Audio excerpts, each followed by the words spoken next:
అందరికీ నమస్కారం. ఆయుర్వేద అభిమానులందరికీ స్వాగతం. నేను గుండెపనేని రాజశేఖర్. నేను ఇవాళ మీ ముందుకు ఒక ఔషధ గుణాలు అలాగే ఆధ్యాత్మిక తత్వాలు కలిగినటువంటి ఒక చక్కని నవగ్రహ దోష నివారణ ధూపాన్ని తీసుకురావడం జరిగింది. ఈ నవగ్రహ దోష నివారణ ధూపం అనేది మనం ఇంట్లోనే స్వయంగా తయారు చేసుకొని ప్రతినిత్యం మనం ధూపాన్ని ఇంట్లోనూ అలాగే మనం స్నానం చేసిన తర్వాత మన ఒంటికి వేసుకోవటం ద్వారాను అలాగే చిన్నపిల్లలకు వేయటం ద్వారా అలాగే మహిళలకు వేయటం ద్వారా నవగ్రహ దోషాలు ఏవైనా ఉంటే అవన్నీ కూడా శమించిపోయి ఆ నవగ్రహ దోషాలన్నీ తొలగిపోయే మనుషులకి మనకు కావాల్సినటువంటి కార్యము చక్కగా నిర్వర్తించేటువంటి పరిస్థితికి వస్తుందన్నమాట. అంటే ఆ ధూపాన్ని వేసుకోవటం వల్ల మనసు చాలా ప్రశాంతంగా తయారవుతుంది. ఎప్పుడైతే మనసు ప్రశాంతంగా తయారవుతుందో ప్రశాంతంగా ఉన్నటువంటి మనసులో అంటే కల్మషం లేని మనసులో ఏదైతే ఆలోచన మనకుంటుందో అది పాజిటివ్గా జరిగిపోతుంది. నెగటివ్ ఆలోచన లేనటువంటి మనసుతో ఏదైతే మనం ఆలోచన చేస్తామో మనకు రావాలని కోరుకుంటామో ఆ క్రియ జరుగుతుంది అనేది శాస్త్రకారులు అలాగే ధ్యానాన్ని అధ్యయనం చేసినటువంటి వారు యోగ శాస్త్రవేత్తలు చెప్పేటువంటి మాట. అలాగే చాలామంది పెద్దలు కూడా మనకు చెప్తూ ఉంటారు ఈ మాటని. అంటే మనసును ప్రశాంతంగా ఉంచుకోవాలి, అప్పుడు మనం అనుకున్న పనులన్నీ కూడా జరుగుతాయి అనేటువంటి మాట మనం మాట్లాడుతూ ఉంటారు మన పెద్దలందరూ కూడా. ఇదే తరహాలోనే మనసును ప్రశాంతంగా ఉంచి మానసికంగా మనల్ని ఒక స్థితికి తీసుకుని వచ్చి మన పనులన్నీ అనుకున్నవి అనుకున్నట్లుగా జరిగేటువంటి ఒక ప్రక్రియకు ఈ ధూపం పనిచేస్తుంది. కాబట్టి ఈ ధూపాన్ని నేను మీకు వివరించే ప్రయత్నం చేస్తాను. ఇది మీరు చక్కగా దీన్ని తయారు చేసుకొని మీకు అన్నీ కూడా మూలికలన్నీ కూడా దొరుకుతాయి.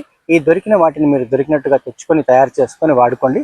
ప్రతినిత్యం మీరు స్నానం చేసిన తర్వాత దీన్ని ఈ ఇంట్లో కానీ మీ వ్యాపార స్థలాల్లో కానీ మీ ఒంటికి కానీ మీరు వ్యాపార స్థలాల్లో మీరు వేసుకుంటూ ఉంటే అక్కడ ఉన్నటువంటి నెగటివ్ ఎనర్జీ అంతా మాయమయ్యి పాజిటివ్ ఎనర్జీ మనకు కన్వర్ట్ అవుతుంది. అక్కడ వ్యాపారాలు బాగా జరగటం కానీ లేదా ఇంట్లో వేసుకుంటే ఇంట్లో కలతలన్నీ పోయి ఇంట్లో ప్రశాంతంగా ఉండటం కానీ కల్మషాలు కలతలు లేకుండా పోవడం కానీ తర్వాత ఏదైనా వ్యాపారం దగ్గర వేసుకుంటే అది లాభయుక్తంగా ఉండడం కానీ ఒక కార్యానికి వెళ్లే ముందు మనం దీన్ని వేసుకుని వెళ్ళటం వల్ల ఆ కార్యం చక్కగా జరగటం కానీ ఇలాంటివన్నీ అంటే నెగటివ్ ఎనర్జీ అంతా పాజిటివ్ ఎనర్జీగా మారి మనకు పనులన్నీ చక్కగా జరిగేటట్లుగా చేసేటువంటి ఒక నవగ్రహ దోష నివారణ ధూపం ఇది. అంటే నవగ్రహాలలో ఏ గ్రహం వల్ల మనకు దోషం ఉంది, ఏ గ్రహం మనకు వ్యతిరేకంగా ఉంది అనుకున్నా కూడా అది అనుకూలంగా మారి ఆ పనిని జరిపేటట్లుగా చేసేటువంటి ఒక ధూపంగా దీన్ని చెప్తారు. ఇది భారత శాస్త్రాల్లో ఉన్నటువంటి ఒక గొప్ప ధూపం ఇది. ఇది చాలామంది రహస్యంగా పెట్టుకుని ఉంటారు. దీని గురించి సామాన్యులకు తెలియకపోవచ్చు, కానీ వేదాధ్యయనం చేసినటువంటి బ్రాహ్మణులకి ఇప్పుడు వేదాధ్యయనం చేస్తూ ఆ శాస్త్రాన్ని ప్రచారం చేస్తున్నటువంటి శాస్త్రకారులకు కానీ లేకపోతే తంత్ర కోవిదులకు కానీ మంత్రశాస్త్రాన్ని అధ్యయనం చేసినటువంటి వాళ్ళకి కానీ ఈ ధూపం గురించి చాలా చక్కగా తెలుసు. అలాగే జ్యోతిష్యులు కూడా చాలామందికి కొన్ని దోషాలు ఉన్నప్పుడు ఈ ధూపాన్ని వాళ్ళు ఇవ్వటం కానీ లేదా ఇలా చేసుకోమని చెప్పటం కానీ జరుగుతూ ఉంటుంది. ఇది ఇటు ఆయుర్వేదము ఇటు ఆధ్యాత్మికము రెండు ఇమిడి ఉన్నటువంటి ఒక చక్కని ధూపం ఇది. కాబట్టి మనం ఆయుర్వేదం గురించి మాట్లాడినా ఆధ్యాత్మికానికి కూడా ముడిపడి ఉంది కాబట్టి నేను రెంటికి సరిపోతుందన్న ఉద్దేశంతో దీనికి చెప్పడం జరుగుతుంది. దీన్ని నేను ఆశ్రమంలో కూడా తయారు చేసేస్తున్నాను. ప్రతి ఆదివారం పూట నేను ఎవరైనా వచ్చి అడిగిన వాళ్ళకి ఈ ధూపాన్ని నేను ప్రాణప్రతిష్ఠ చేసి ఇస్తుంటాను. కానీ దీనికి ప్రాణప్రతిష్ఠ కూడా చేయాల్సిన అవసరం లేదు. ఇది సిద్ధ ధూపం. ఇది శాస్త్రంలో దీనికి ఏమీ అలాంటి ప్రాణప్రతిష్ఠ అని ఏం చెప్పలేదు. అయినను మేము మరింత శక్తివంతంగా ఉండటానికి తీసుకెళ్లిన వారి పని సక్రమంగా జరగడానికి ఉద్దేశించి నేను కొంత ప్రాణప్రతిష్ఠ చేసి ఇస్తూ ఉంటాను. కాబట్టి ఈ నేను చెప్పేటువంటి చక్కగా రాసుకోండి. రాసుకున్న తర్వాత మీరందరికీ కూడా ఇవ్వండి. ఇది తయారు చేసి ఇవ్వండి. మీరు వైద్యులైతే కనుక మీరు తయారు చేసి ఇవ్వండి, లేదా మీరే వాడుకోండి. మీరే స్వయంగా చేసుకుని కూడా వాడుకోండి. పెద్దగా కష్టపడాల్సిన అవసరమేం లేదు. మూలికలన్నీ కూడా అతి సులువుగా దొరికేవి. కాబట్టి ఆ దొరికినటువంటి మూలికలను తెచ్చుకొని తయారు చేసుకునే ప్రయత్నం చేయండి. ఇక నేను విషయంలోకి వస్తాను. ఈ ధూపం తయారు చేసుకోవడానికి మీరు చేసుకోవాల్సింది ఏంటంటే తాజా ఆవు పేడ, అంటే నాటు ఆవు పేడ ఉంటుంది కదా, మామూలుగా మీరు గోశాలకు వెళ్తే దొరుకుతుంది. నాటు ఆవు పేడ ఒక 2 కేజీలు తీసుకోండి. అంటే 2 కేజీల ఆవు పేడ కావాలన్నమాట. అలాగే ఆవు నెయ్యి, అదే తాజా ఆవు నెయ్యి 200 గ్రాములు తీసుకోండి. 200 గ్రాములు తాజా ఆవు నెయ్యి తీసుకోండి. ఈ తాజా ఆవు నెయ్యి 200 గ్రాములు తీసుకున్న తర్వాత ఈ బియ్యం ఉంటాయి కదా, అక్షతలు, మామూలుగా అక్షతలు చేసేటువంటి బియ్యం ఉంటాయి. అంటే మామూలుగా మనం బియ్యం పాలిష్ పట్టిన బియ్యం వాడుతుంటారు. అలా కాకుండా ముడి బియ్యం ఉంటాయి. అంటే మిల్లు ఆడిన తర్వాత దాన్ని పాలిష్ పట్టక ముందు డైరెక్ట్గా వస్తాయి. అంటే దాన్ని పాలిష్ పట్టకుండా ఉండేటువంటి బియ్యం ఉంటాయి కదా, అటువంటివి ఒక 150 గ్రాములు తీసుకోండి. 150 గ్రాముల బియ్యము, 2 కేజీల ఆవు పేడ, 200 గ్రాముల ఆవు నెయ్యి తీసుకోండి. దీన్ని తీసుకొని అలాగే ఇప్పుడు చెప్పబోయేటువంటి మూలికలను కూడా ఒక్కొక్కటిగా సేకరించుకోండి మీరు. ఇప్పుడు జిల్లేడు చెట్టు దొరుకుతుందిగా, జిల్లేడు చెట్టు ఆకులు తీసుకొచ్చి ఎండబెట్టేసి దాని పొడిని ఒక 100 గ్రాములు తయారు చేసుకోండి. జిల్లేడు అనేది సూర్య దోషాలను నివారించేటువంటి మూలిక అనమాట. ఒకవేళ సూర్యగ్రహ దోషాలు ఏవైనా మనకుంటే వాటిని నివారించేసి మనకు ఆ నెగటివిటీని పాజిటివ్గా మార్చేటువంటి శక్తి ఉన్నటువంటిది సూర్యగ్రహానికి సంబంధించిన దోషాన్ని తగ్గించేటువంటిది, అలాగే దాన్ని శమింపజేసేటువంటి గుణం ఉన్నటువంటిది ఈ అర్కం అనమాట, అంటే జిల్లేడు అనమాట. తర్వాత మోదుగా ఆకులు ఉంటాయి కదా, మోదుగా ఆకులను కూడా మీరు తీసుకొచ్చి ఎండబెట్టేసి ఒక పౌడర్ని, ఒక 100 గ్రాముల పౌడర్ తయారు చేసుకోండి. ఇది చంద్రగ్రహ దోషాలని శమింపజేసేటువంటి మూలిక. ఇది చంద్రగ్రహానికి దీన్ని తార్కాణంగా చెప్తారు, ప్రతీకగా చెప్తారు. చంద్రగ్రహానికి సంబంధించినటువంటి దోషాలు మనకుంటే కూడా వాటికి సంబంధించి ఇది శమింపజేసేసి ఆ గ్రహాన్ని న్యూట్రల్ చేసి, అంటే వ్యతిరేకతను పాజిటివ్గా మార్చి న్యూట్రల్ చేసేటువంటి గుణం దీనికి ఉంటుంది అని చెప్పి మన పెద్దలు చెప్పేటువంటి మాట. ఆ తర్వాత చండ్ర చెట్టు ఉంటుంది కదా మీకు. మామూలుగా చండ్ర అనేది చాలా గట్టి కర్ర. అది ఆ చెట్టు ఆకులు, చిన్న చిన్న కొమ్మలు తెచ్చేసి ఎండబెట్టేసి పౌడర్ చేసుకోండి. దీన్ని కూడా ఒక 100 గ్రాములు తయారు చేసుకోండి. ఇది వచ్చేసి అంగారక గ్రహానికి సంబంధించిన ప్రతీక. ఇది అంగారక గ్రహానికి సంబంధించిన దోషాలు ఏమైనా ఉంటాయి కదా వాటిని మనకు శమింపజేస్తుంది అనమాట. తర్వాత ఉత్తరేణి, మామూలుగా పొలాల గట్ల మీద, రోడ్ల పక్కన చాలా చోట్ల జరుగుతుంది ఉత్తరేణి. ఆ ఉత్తరేణి చెట్లని తీసుకొచ్చుకోండి. ఉత్తరేణి తెచ్చి నీడలో ఆరబెట్టేస్తే పౌడర్ అయిపోతుంది. వాటిని వేర్లతో సహా కూడా దంచి పౌడర్ చేసుకోవచ్చు. చాలా సులువుగా మెదిగిపోతుంది. దీన్ని కూడా మీరు ఒక 100 గ్రాములు పౌడర్ తయారు చేసుకోండి. ఈ ఉత్తరేణి అనేది బుధగ్రహానికి సంబంధించిన దోషాలను నివారణ చేసేటువంటి మూలిక. దీన్ని కూడా మీరు తెచ్చుకొని ఒక 100 గ్రాములు తెచ్చుకొని పౌడర్ చేసుకొని పెట్టుకోండి.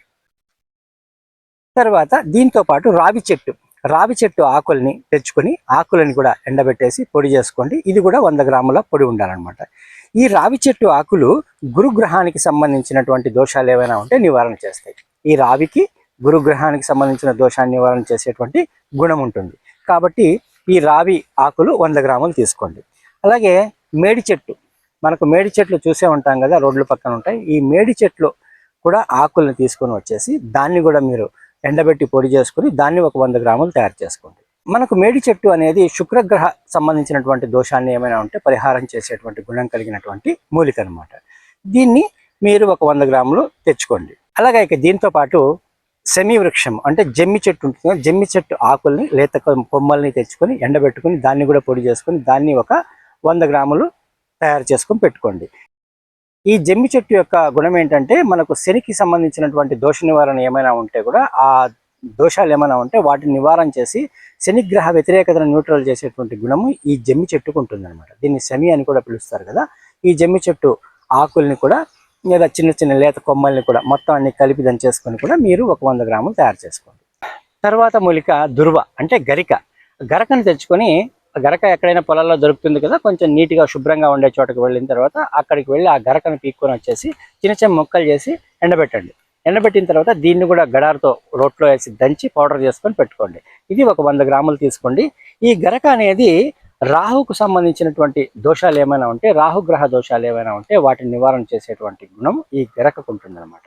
తర్వాత ఇంకొక మూలిక దర్భని మీరు తెచ్చుకోండి. దర్భ మామూలుగా మనకు నదుల్లోనూ లేదా కాలువల్లోనూ లేదా చిన్న చిన్న వాగుల్లోనూ దొరుకుతుంది. లేదంటే మీరు మూలికలమ్మే షాపుల్లోకి వెళ్ళి అడిగినా కూడా ఇస్తారు. ఆ దర్భను కూడా తెచ్చి చిన్న చిన్న ముక్కలు చేసేసి దంచుకొని పౌడర్ చేసుకొని పెట్టుకోండి. ఈ దర్భ పౌడర్ని 100 గ్రాములు చేసుకోండి. ఇది కేతు గ్రహానికి సంబంధించినటువంటి దోషాలను నివారణ చేసేటువంటి గుణము దీనికి ఉంటుంది. ఇది ఈ దర్భకు ఉంటుంది అనమాట. వీటన్నింటినీ మీరు సేకరించుకున్న తర్వాత మీరు చేయాల్సినటువంటి పని ఏంటంటే, వీటిని ఒక టబ్ కానీ బకెట్ లాంటి దాంట్లో కానీ వేసి చక్కగా కలపండి. అన్నీ కలిపిన తర్వాత నీట్గా చిన్న చిన్న ఇది ఎట్లా అవుతుందంటే కనుక, ఈ మూలికలన్నీ కలిపిన తర్వాత ఒక రకమైనటువంటి తడిపొడిగా తయారవుతుంది. తడిపొడి ఉన్నదానిలాగా తయారవుతుంది. అప్పుడు మీరు ఏం చేస్తారంటే దీన్ని ఎండబెట్టండి. నీట్గా ఎండకు పెట్టేస్తే ఇది ఎండిపోతుంది అనమాట. ఈ ఎండిపోయినటువంటి దాన్ని ఎత్తి ఒక డబ్బాలో పెట్టుకోవాలి. ప్రతినిత్యము మీరు ఏం చేయాలంటే స్నానం చేసిన తర్వాత దీన్ని టెంకాయ పీచు కానీ లేదా బొగ్గులు కానీ రగిల్చి దాని మీద వేసుకొని ధూపం వేయాలి. అంటే పూజ చేసిన తర్వాత ఇంట్లో ధూపం వేయాలి, లేదా వ్యాపార స్థలాల్లో ధూపం వేయాలి. మనం పంట పొలాలు పెట్టుకున్నామంటే పంట పొలాల్లోనూ లేదా పండ్ల తోటల్లోనూ ధూపం వేసుకోవాలి. అలాగే మనకు ఫైనాన్షియల్ ఆఫీసెస్ ఏమైనా పెట్టుకుంటే మన కార్యాలయాల్లో కూడా దీన్ని ధూపం వేసుకుంటే అక్కడ ఉన్నటువంటి నెగటివ్ ఎనర్జీ మొత్తం పోయి, ఏదైనా దృష్టి దోషం ఉన్నా కూడా పోయి, జనాల్లో చాలా అసూయ ద్వేషాలు ఉంటాయి మామూలుగా, ఆ దృష్టి దోషాలన్నీ పోయి పాజిటివ్ శక్తి అక్కడ చేరి మనకు అనుకూలమైనటువంటి ఫలితాలు వచ్చేటట్లు ఉంటాయన్నమాట. కాబట్టి చిన్నపిల్లలు మామూలుగా చిన్నపిల్లలకు స్నానం చేయిస్తానే ధూపం వేయండి. ఇది వాళ్ళల్లో ఉన్నటువంటి దృష్టి దోషాన్ని తగ్గిస్తుంది. ఏదైనా గ్రహ చేష్టలు ఉంటే కూడా వాటిని కూడా తొలగించేటువంటి గుణం దీనికి ఉంది. అట్లాగే పెద్దల మనం కూడా ఎక్కడికైనా ఏదైనా కార్యం మీద వెళ్తున్నప్పుడు, స్నానం చేసిన తర్వాత కార్యం మీద వెళ్తున్నప్పుడు ఆ ధూపాన్ని మనం వేసుకొని వెళ్ళడం ద్వారా ఏమైపోతుందంటే మనకు కూడా ఆ వెళ్ళినటువంటి పని సక్రమంగా జరుగుతుంది. వెళ్ళినటువంటి పనికి ఆటంకాలు లేకుండా సక్రమంగా జరగటం, అక్కడ ఉన్నటువంటి పెద్దలు అంటే ఎవరితోనైనా అధికారులతో పని ఉంటే అధికారులు కానీ, లేదంటే నాయకులతో పని ఉంటే నాయకులు కానీ పాజిటివ్గా స్పందించి మన పని చేసి పెట్టేటువంటి అవకాశం ఉంటుంది. అలాగే మనం ఏదైనా వ్యాపారం కానీ వ్యవహారం కానీ తలపెట్టినప్పుడు కూడా విజయం సాధించే అవకాశం ఉంది. వైద్యపరంగా దీనికి వైరస్ బ్యాక్టీరియా వల్ల వచ్చేటువంటి వ్యాధులు దూరం అయిపోతాయి. దీన్ని ధూపం వేసుకొని పీల్చడం వల్ల ఊపిరితిత్తులకు సంబంధించి, గుండెకు సంబంధించినటువంటి జబ్బులు కూడా ఉపశమనం కలుగుతుంది. అలాగే కొన్ని అంటే తీవ్రమైనటువంటి వైరస్ సంబంధించిన, ఫ్లూ సంబంధించిన వ్యాధులు కూడా దీని ద్వారా తగ్గిపోతాయి. అలాగే తలకు సంబంధించినటువంటి, ఇప్పుడు తలకు మనము వెంట్రుకలు వేసుకోవడం వల్ల తలకు సంబంధించిన దోషాలను తగ్గిపోతాయి. ఈ ధూపాన్ని పీల్చడం వల్ల మానసికంగా చాలా ప్రశాంతత నెలకొల్తుంది. ఈ ప్రశాంతత నెలకొనటం వల్లనే మనలో ఉన్నటువంటి నెగటివిటీ మొత్తం తగ్గిపోయి పాజిటివ్గా మారి మన పనులన్నీ అనుకూలంగా జరుగుతాయి. ఇటు వైద్య గుణాలు, అటు ఆధ్యాత్మిక శక్తులు రెండూ కలిగినటువంటి ఈ ధూపాన్ని నేను మీకు చక్కగా వివరించడం జరిగింది. దీన్ని తీసుకొని వచ్చేసి మీరు తయారు చేసి పెట్టుకొని వేసుకుంటూ ఉండండి. ఒకవేళ మీకు ఇవన్నీ సేకరించడం వీలు కాదు అనుకుంటే నన్ను సంప్రదించినా సరే నేను తయారు చేసి పంపిస్తాను. ఇది ప్రతి ఆదివారము మా ఆశ్రమంలో దీన్ని వచ్చిన వాళ్ళకి ఈ ధూపం తయారు చేస్తున్నాం. అట్లాగే దీనికి మేము ఇంకొంచెం శక్తి చేకూరట్టు ప్రాణప్రతిష్ఠ కూడా చేసి ఇస్తాము. ప్రాణప్రతిష్ఠ మంత్రాన్ని కూడా అభిమంత్రించి ఇస్తూ ఉంటాము. అలాగే తీసుకెళ్ళిన వాళ్ళు మళ్ళీ మళ్ళీ కూడా అప్పుడప్పుడు వచ్చి తీసుకెళ్తూ ఉంటారు. కాబట్టి ఈ సకల దోష నివారణను, అలాగే ఆరోగ్యయుక్తమైనటువంటి ఈ ధూపాన్ని మీరందరూ కూడా తయారు చేసుకొని వేసుకొని సత్ఫలితాలు పొందుతారని ఆశిస్తాను. ఇది వాళ్ళకి నేను మరో వీడియోతో మళ్ళీ కలుసుకుంటాను. అంతవరకు సెలవు, నమస్కారం.